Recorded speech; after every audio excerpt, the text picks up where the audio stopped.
Hello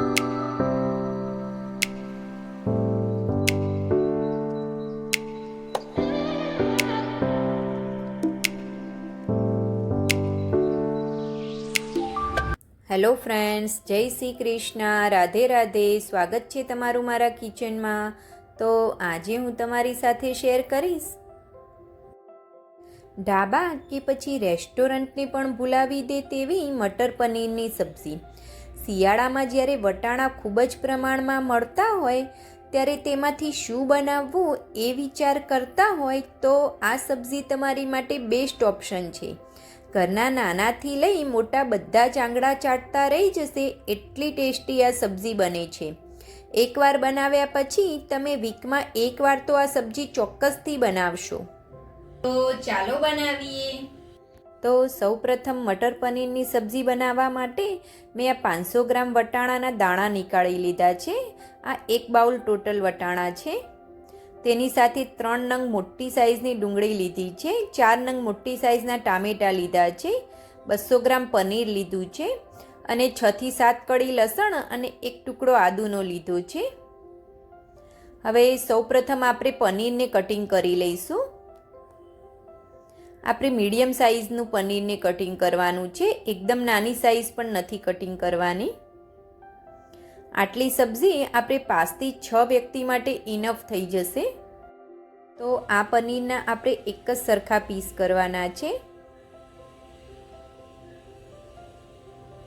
આપણે વધારે પડતા મોટા પણ પીસ નથી કરવાના, થોડાક મીડિયમ સાઇઝના આપણે પીસ કરીશું. તમારે આ સબ્જી બનાવવા માટે ફ્રેશ પનીરનો જ યુઝ કરવાનો છે. ફ્રેશ પનીર યુઝ કરવાથી આપણી સબ્જીની અંદર પનીરનો ખૂબ જ સરસ ટેસ્ટ આવે છે. તો આપણા પનીરના મેં એક સરખા પીસ કરી અને રેડી કરી લીધા છે. આ રીતે આપણે મીડિયમ સાઇઝના જ પીસ કરવાના છે. હવે આ પીસને આપણે એક બાઉલની અંદર લઈ લઈશું.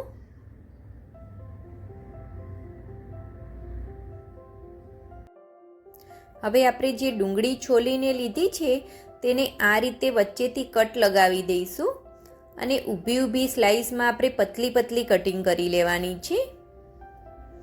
આ રીતે એકદમ સરસ પતલી પતલી સ્લાઇસમાં કટિંગ કરી લેવાની છે.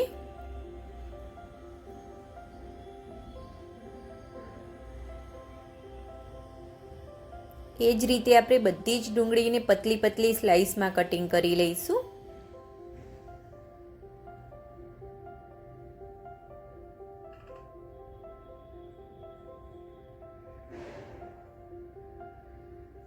તો આપણી બધી જ ડુંગળીની સ્લાઇસ કરી અને મેં રેડી કરી લીધી છે. હવે આપણે જે ટામેટાં લીધા છે તેને પણ આપણે મોટા મોટા કટિંગ કરી લઈશું. આ રીતે મોટા મોટા પીસમાં આપણે કટિંગ કરી લેવાના છે. તો આપણા ટામેટાં અને ડુંગળી બંને કટિંગ થઈને રેડી છે. હવે એક પેનની અંદર આપણે 2 ટેબલ સ્પૂન જેવું તેલ ગરમ થવા માટે મૂકીશું. તેલ આપણું ગરમ થઈ જાય પછી જે આપણે ડુંગળીની સ્લાઇસ કરીને રાખી હતી તે અંદર એડ કરી દઈશું. બધી જ ડુંગળીની સ્લાઇસ આપણે અંદર એડ કરી દેવાની છે. હવે ગેસની ફ્લેમ મીડિયમ કરી અને આ ડુંગળીને આપણે ગોલ્ડન થાય ત્યાં સુધી સાતળવાની છે. આ ડુંગળીને આપણે સરસ ગોલ્ડન કલર આવે ત્યાં સુધી સાતળીશું. અત્યારે આ સ્ટેજ ઉપર તમારે ગેસની ફ્લેમ મીડિયમ જ રાખવાની છે, એકદમ સ્લો ગેસ ઉપર પણ નથી કરવાની અને એકદમ ફાસ્ટ ગેસ ઉપર પણ નથી સાતળવાની. આ રીતે ગોલ્ડન કલર આવે ત્યાં સુધી થવા દઈશું આપણે ડુંગળીને. વધારે પડતી ડાર્ક બ્રાઉન પણ નથી કરવાની, નહીંતર આપણી સબ્જીની અંદર કડવાશનો ટેસ્ટ આવી જશે. હવે આ ડુંગળીને આપણે આ રીતે દબાવી અને નીકાળી લઈશું જેથી એક્સ્ટ્રા ઓઇલ હોય તે નીકળી જાય. આ રીતે આપણે દબાવી દઈશું જેથી વધારાનું તેલ આપણે નીકળી જાય. બધી જ ડુંગળીને આ રીતે દબાવી અને નીકાળી લઈશું.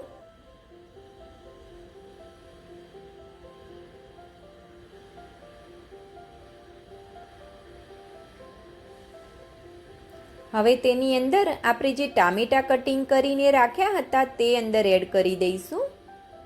હવે ટામેટાની અંદર આપણે બીજું બિલકુલ પણ તેલ યુઝ કરવાની જરૂર નહીં પડે. જે આપણું થોડું તેલ બાકી રહ્યું હતું તેની અંદર જ આપણે ટામેટાને સાતરી લઈશું. તેની સાથે આપણે લસણ અને આદુના ટુકડાને પણ કટિંગ કરીને એડ કરી દઈશું.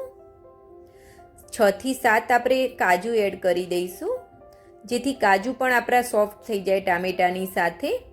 હવે અડધી ચમચી ભરીને આપણે મીઠું એડ કરી દેવાનું છે, જેથી આપણા ટામેટાં ફટાફટ સંતરાઈ જાય અને ફટાફટ સોફ્ટ થઈ જાય. હવે ઢાંકી અને 5 થી 7 મિનિટ મીડિયમ ગેસ ઉપર થવા દઈશું. આપણા ટામેટાં એકદમ સોફ્ટ થઈ ગયા છે. હવે તેની અંદર આપણે મસાલા કરી લઈશું. તો સૌપ્રથમ મેં 2 ચમચી જેવું કાશ્મીરી મરચું એડ કર્યું છે. કાશ્મીરી મરચું એડ કરવાથી આપણી સબ્જીનો ખૂબ જ સરસ કલર આવશે. અડધી ચમચી જેવો હળદર પાવડર એડ કરી દઈશું. 1 ચમચી આપણે ધાણા જીરું પાવડર એડ કરી દઈશું. હવે આ રીતે હલાવી અને 2 મિનિટ માટે સાંતળી લઈશું, જેથી આપણા મસાલા એકદમ સરસ સંતળાઈ જાય. હવે ફરીથી આપણે ઢાંકી અને 2 મિનિટ થવા દઈશું, જેથી આપણા ટામેટાં એકદમ સરસ સોફ્ટ થઈ જાય અને મસાલા પણ આપણા એકદમ સરસ સંતળાઈ જાય. હવે આ રીતે દબાવી અને ટામેટાને થોડા મેશ કરી લઈશું.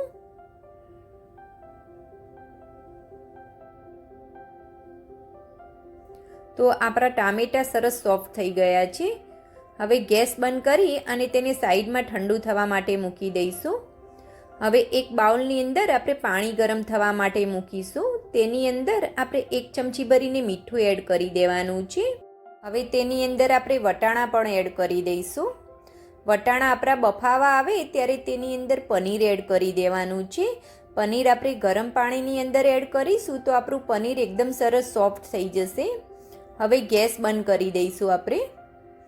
હવે એક મિક્સચર જાર લઈ લઈશું. તેની અંદર જે આપણે ટામેટાં, કાજુ, આદુ અને લસણને સાંતળીને રાખ્યા હતા તે એડ કરી દઈશું અંદર.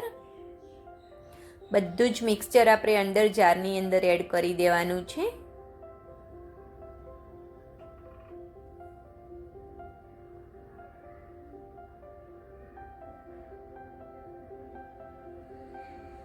હવે આપણે જે ડુંગળી ગોલ્ડન કલરની સાતળીને રાખી હતી તે પણ તેની અંદર એડ કરી દઈશું.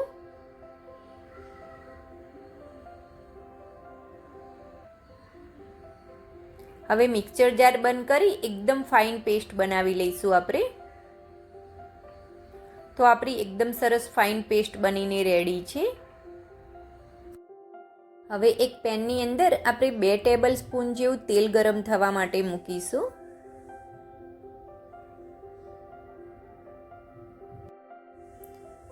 તેલ આપણું ગરમ થઈ જાય એટલે હવે તેની અંદર આપણે જે ગ્રેવી બનાવીને રાખી હતી તે અંદર એડ કરી દઈશું. બધી જ ગ્રેવીને આપણે અંદર એડ કરી દેવાની છે.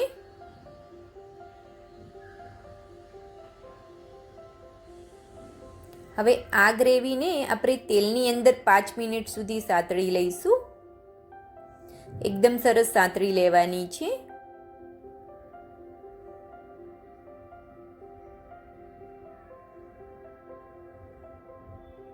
તો આપણી ગ્રેવી એકદમ સરસ સંતળાઈ ગઈ છે.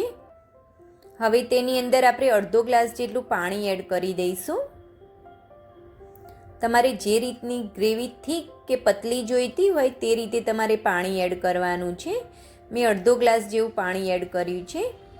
હવે ફરીથી આપણે ગ્રેવીને કૂક થવા દઈશું. હવે ગ્રેવીની અંદર આપણે 1 ચમચી ભરીને કાશ્મીરી મરચું એડ કરીશું. અડધી ચમચી મીઠું એડ કરવાનું છે. આપણે ઓલરેડી ટામેટાં સાતળતી વખતે પણ અડધી ચમચી મીઠું એડ કર્યું હતું, એટલે આપણે ફરીથી અડધી ચમચી જ મીઠું એડ કરવાનું છે. હવે ફરીથી આ રીતે આપણે ગ્રેવીને હલાવી અને તેલ છૂટું પડે ત્યાં સુધી થવા દઈશું. તો આપણી ગ્રેવી સંતરાઈને રેડી છે. હવે તેની અંદર આપણે બાફેલા વટાણા અને પનીરને એડ કરી દઈશું. મેં તેને જારાની મદદથી ગરમ પાણીમાંથી નીકાળી અને પછી અંદર એડ કર્યા છે. તો આ રીતે આપણે ગરમ પાણીની અંદરથી નીકાળી અને પછી એડ કરવાના છે. ત્યાં સુધી તેને આપણે ગરમ પાણીની અંદર જ રહેવા દેવાના છે. જ્યારે ગ્રેવીની અંદર એડ કરવાના હોય ત્યારે જ આપણે વટાણા અને પનીરને બહાર નીકાળીશું. હવે આ રીતે હલાવી હળવા હાથે અને એકદમ સરસ મિક્સ કરી લઈશું. હવે આપણે ઢાંકી અને તેલ છૂટું પડે ત્યાં સુધી થવા દઈશું. તો આપણી પનીરની સબ્જીમાંથી એકદમ સરસ તેલ છૂટું પડી ગયું છે. હવે લાસ્ટમાં તેની અંદર આપણે 1 ચમચી ભરીને ગરમ મસાલો કે પછી સબ્જી મસાલો કે પછી કિચન કિંગ પણ તમે એડ કરી શકો છો. હવે આ રીતે હલાવી અને એકદમ સરસ મિક્સ કરી લઈશું. હવે તેની અંદર 1 ચમચી કસૂરી મેથીને હાથેથી આ રીતે મસળી અને અંદર એડ કરી દઈશું. થોડાક લીલા ધાણાને પણ આ રીતે એડ કરી દઈશું. મિક્સ કરી લઈશું હળવા હાથે.